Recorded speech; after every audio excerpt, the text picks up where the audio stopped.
Jay, welcome to the show, man. Thanks for coming on. Hey, how do you know Brian Quigley? Are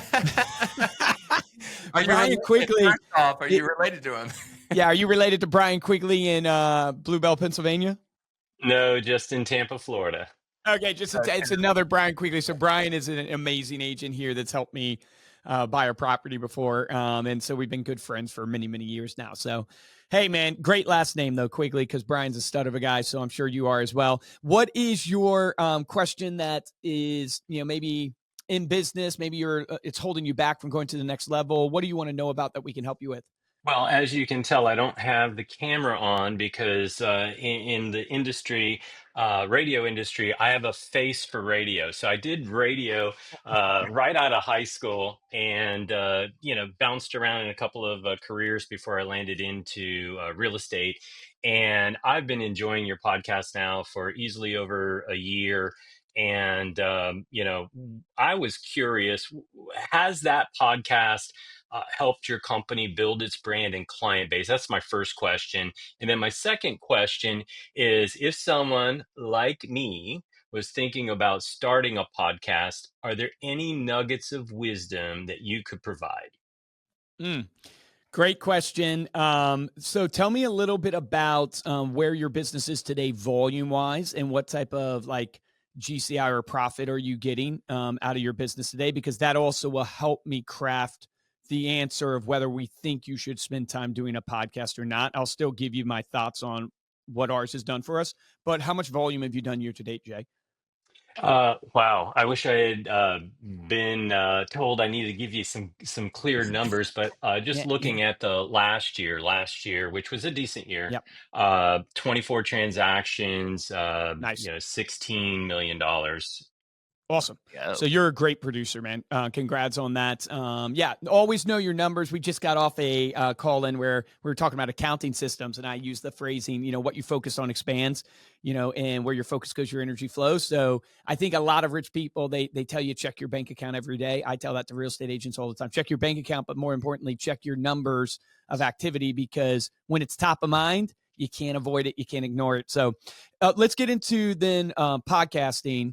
I'll share kind of our experience with Reminder Media. Like the biggest pain in podcasting is called pod fade. And Steven and Cody, you guys can speak to this because you started a podcast that didn't keep going. That's because you joined a better one with Stampede. The pod fade, it's basically 90% or so of podcasts don't make it past 10 episodes.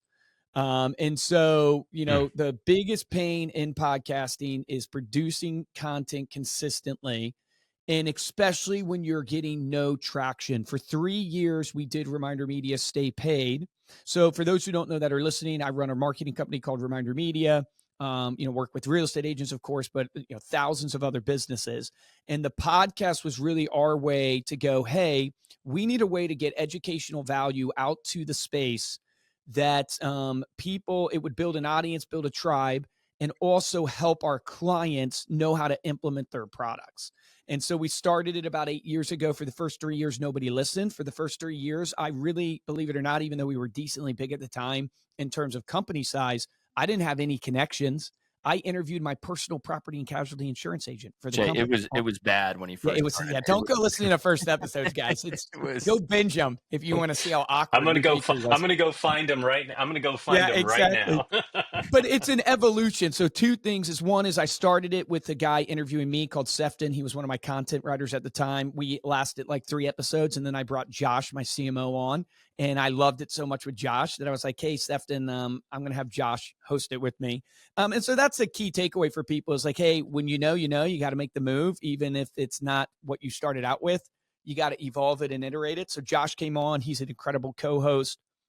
We did episodes Mondays and Thursdays for the first really probably 6 years of the show. First 3 years, nobody listened. I'm talking like nobody. I have 8 or 7 siblings. There's 8 kids in our family. My even siblings weren't listening. I don't think you even listened, Steven. Shame on you.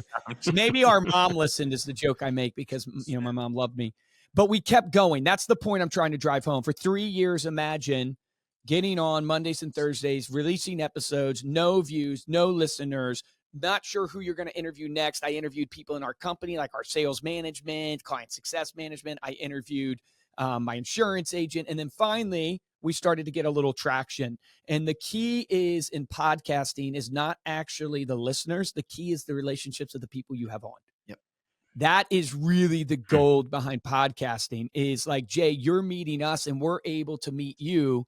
And if we were doing a full interview, it's 30 minutes of no pressure. Like from a sales standpoint, we get to know each other. We hear each other's journey.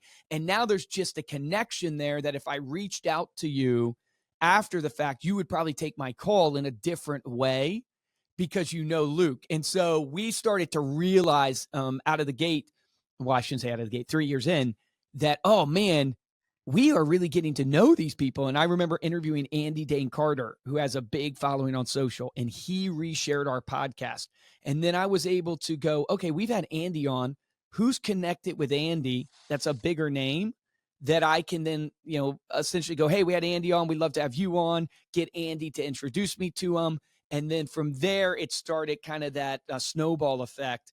And it's probably our number one brand builder. It has gotten me speaking on different stages, a bunch of different places. We have a partnership. Do you know BAM, the BAMX community, Jay? Do you I've know been that? following them recently. Okay. So awesome. So they're incredible, right? But we interviewed Eric, the broke agent, on our podcast. From there, I was like, Eric, man, I love what you're doing. How do we do stuff together? He introduced me. We partnered up with BAM. And so that came from the podcast. So it's like, there are so many of those I can speak to that go, wow, the podcast was so instrumental, but it is not a direct response piece. It is a labor of love that you will never truly be able to go one to one. I did these episodes, I generated this much revenue, unless you're selling ads, which we don't. But it has the connections and relationships it has made for us over the 8 years has been unbelievable. And Cody and Steven, talk about what the struggles were for the podcast you launched and why did it ultimately not keep going? And, I know you still have the brand and all that stuff, but talk about that because I think that will help Jay. Yeah, I mean, so we started. So I think what you said is perfect. So Grant Cardone has the same saying, like he talks about stages, get on other people's stages. Because just like the BAM, we did that BAM webinar yesterday, and I was telling Cody, I peeked at my Instagram this morning, and I had like 100 and something followers, right? Through BAM's stage and platform, because they already have influence. Now I have not all of, but I have a lot of BAM's followers now looking at me. And the reason that we stopped is because you really need a profit center, right? For what you're doing through like, what is the reason you're starting a podcast? We're not just starting it just to have influence. And I think some of the best ones are when you just do it organically and all that good stuff. But when we started, we had no way of really going, why are we doing this? Are What's we our doing audience? this? Yeah. Are we doing this to acquire agents to our team? So do we need to be real estate focused? Are we doing this for the consumer? So that we can generate lead flow to our team. And we just didn't have a clear picture and couldn't see the trajectory that was there. And so we stopped it. And with that, Luke invited us on the podcast. And I said, Luke, it was really out of pity. I did. It was out of pity that I invited them on. Podcast better than you do, dude. So let me just get on your stage. No, but I think ultimately that's how I would filter it. Is like, what's your ultimate goal through the podcast? Do you have a profit center that's going to come from it? Because, like you just said, Luke, you spent 3 years of blood, sweat, and tears to do this thing, but you did have an end goal of going. Yeah, my justification was one, retention of clients, current clients at Reminder Media. If I gave them more value, I could retain them. So that was a goal. Yeah. Second goal was a brand building, which is not, it's a little bit intangible, but it's why we get billboards or run ads and stuff like that. And then third was, how do I leverage the connection of the relationships to get on their stages? So like Cody Askin with 8%, he has one of the biggest stages in insurance. Interviewed him on the show, ended up speaking at his event through that connection and that relationship. So Jay, if I'm giving you tips of like, hey, what should you do to launch a podcast? Steven has the greatest tip. Begin with the end in mind. Stephen Covey, what's your end in mind? Is it building relationships with other business owners in your local market? Is it sharing market knowledge to build credibility with your sphere and your database? Like, what is the end goal? Is it a combined of those? Define that. And then realize that most podcasts fail because of pod fade. So like take this call-in show. This is a new series that we released on Stay Paid. We have 5 pre-recorded in the bank already. And so this won't release right away for everybody listening. But why did we do that? Because the biggest fear you have in anything is that you start something and stop and you don't have consistency, and consistency crushes or breaks trust if you don't have it. And so if we're going to do a call-in show, we have to know we're committed to doing it and have it in the backlog. So if something goes wrong with our show or something like that, we still have episodes that we can release. And so I would pre-record 4 to 5 episodes before I launch. Hype up your launch through your email list, through Facebook before you launch it, so you can get some views. Ignore the amount of views you have. But we have a show coming out with Matt Holleran. The guy produces podcasts for businesses like yours in the financial services space and stuff like that. He's done over like 1,000 different podcasts, like produced them for people. And he says a good rule of thumb from a viewership standpoint is how big is your sphere? And if you can get that in viewership, you're crushing it about a year in. So if you have 200 people in your database, if you can average about 200 views, you're crushing it. Like that's a good metric for you to follow. So hopefully these are helpful in helping you think about podcasting in general. Yeah. And I was going to add one thing for you, Jay. Yeah, The reason we got into that conversation is what Luke asked in the very beginning, as far as like, hey, what are your numbers? Because it doesn't matter if you don't have money coming in the door, because then you're not going to be in real estate. You're not going to have a podcast, right? So like for you, it's like, if you're going to focus on this, it's going to take a lot of time. Like it's not just an hour, right, Luke? How much time, a week did you spend setting that up? So it's one of those things where if you're going to add this, we talk about adding another pillar, it can't take away from the pillars you already have in place, but it's this is so full, and then you're going to add this on top of it. You're not going to take away, you're going to add, because the podcast, at least at first and for a long time, it's not going to bring a lot of value, if any. It's a year to 2. We're still trying to figure out if Stay Pay's worth it, honestly. Right. But it's such a great note, because like the one thing you can do is pick up something and then you forget what you're currently doing and then you go down, right? It's an adding on top of what you're currently doing to build your business to where you want it to go.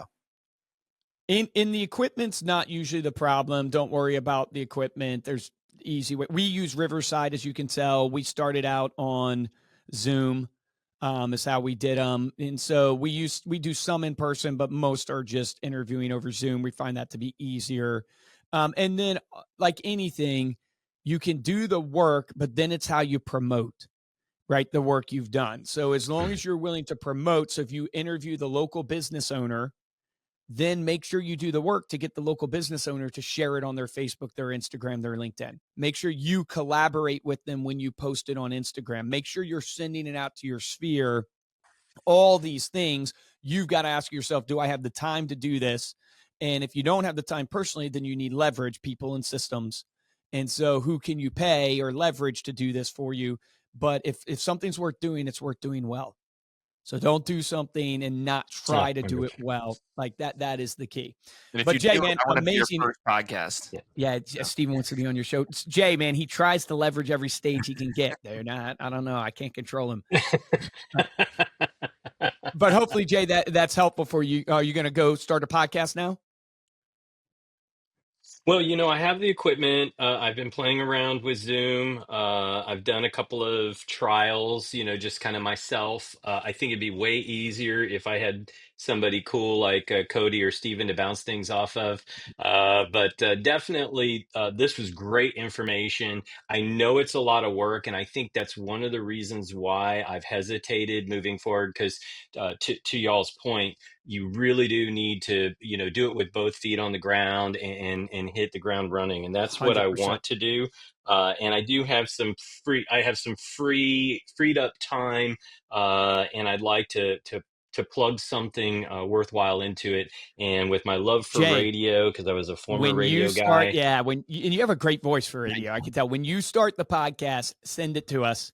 Yeah. We'd love to share it here on the show, be full circle moment. So when you start that and get the episodes launched, please send that to us. You can send it to us at staypaypodcast.com, or, just chat it over in the emails that you've been going back and forth with, I think, with Chris.